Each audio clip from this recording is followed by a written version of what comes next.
میرے نبی کا ایک صحابی ہے ربیہ بن کعب الاسلمی رضی اللہ تعالیٰ عنہ، وضو کروایا میرے پیغمبر کو، وضو کروایا، کروانے کے بعد کھڑے ہو گئے۔ پیغمبر کو اپنے شاگرد کا، اپنے صحابی کا انداز محبت پسند آیا۔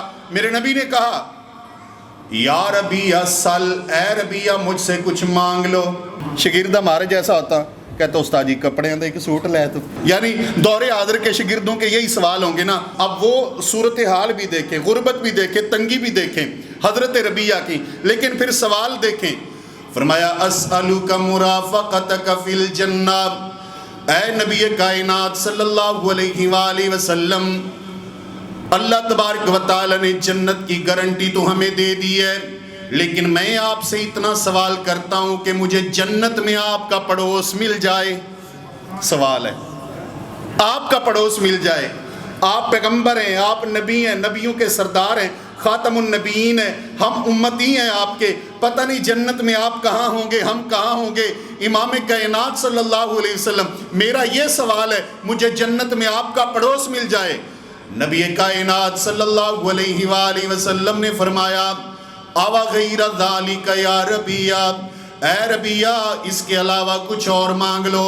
فرمایا ہوا ذالک، اللہ کے نبی اور میں نے کچھ مانگنا ہی نہیں، دنیا جیسی بھی ہے گزر جائے گی، مجھے جنت میں چاہیے، آپ کا ساتھ چاہیے۔ میرے پیارے پیغمبر صلی اللہ علیہ وآلہ وسلم نے فرمایا اعنی علی نفسک بکثرت السجود، اے میرے ربیہ کثرت کے ساتھ نفلی نماز پڑھا کر، رب ذوالجلال تجھے محمد مصطفیٰ کا پڑوس عطا کر دے گا۔ نفلی نماز، یہ بھی غور کیجئے، ہمارے اہل حدیث بھائی اس معاملے میں سست ہیں۔ وہ کہتے فرض ہو گئے، چلو سنتا نہیں، خیر یہ کہڑا پوچھیاں جان گی۔ میرے نبی نے فرمایا کہ اگر فرضوں میں کمی ہوگی تو وہ نوافل سے پوری ہوگی۔ اس لیے فرائض یقیناً یعنی گرفت اور پکڑ فرائض پر ہوگی، لیکن اس کا یہ مطلب نہیں ہے کہ سنت جو ہے اس پہ توجہ ہی نہ کی جائے۔